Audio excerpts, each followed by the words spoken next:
The book segment tonight, Water's World. Tonight we have a scientific approach to the segment. We asked 20 people in New York City's Bryant Park to assess the ISIS threat. Roll the tape.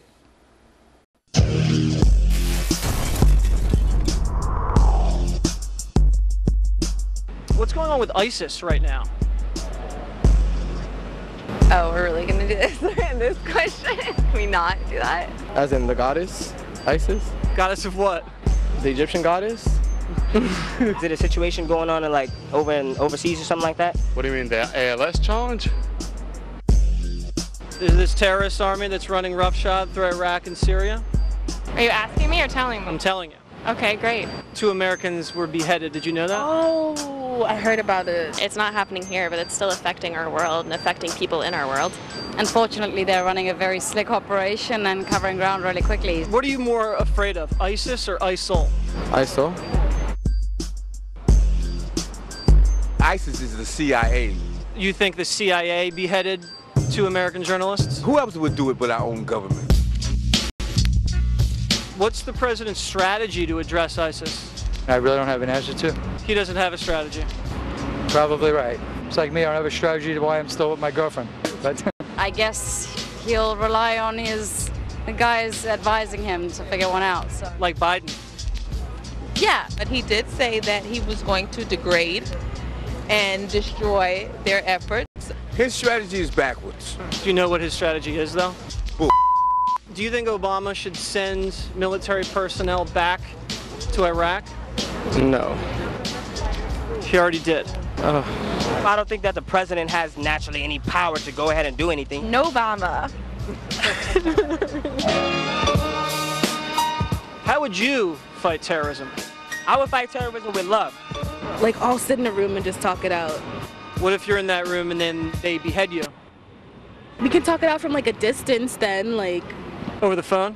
Yeah. I think we have a problem with us sticking our noses in other people's business, and sometimes when that happens, there's consequences. How would you neutralize the threat of ISIS? I would take them down. I would try to go after them. Follow them to the gates of hell? Yeah. Well, first I would sit down with whoever, ambassador, whoever's in charge The of terrorist ambassador? sits down with them and try to work something out. How do you work something out and negotiate with someone that beheads people? Love one another and just, spread peace. You want to love the terrorists? No, I don't want to love. What are you, Fox News? That's why this is happening. Good job. Like the collar. Thank you. It is Water. So the setup was I asked you to get 20 people. Right. All right. And I asked them cold about ISIS. Don't explain anything. Right. Out of the 20, how many knew what ISIS is? 8 people knew what ISIS was. 8 out of 20. And that's a very generous interpretation. You know, I don't know, Bill. I feel like very smart when I interview these people now. There seemed to be 2 that really had an idea of what was going on. Right. 2 out of 20? 2 out of 20 had a 10%. real strong idea, and those were international people. A lot of people from South Africa, Great Britain, Australia. That's the kind of scene in Bryant Park because it's kind of, a fashionable district. There's a lot of commercial business Bryant Park's there. in Midtown Manhattan, and people on their lunch hour go there. You can get some food and sit out there. Right. It's kind of pleasant.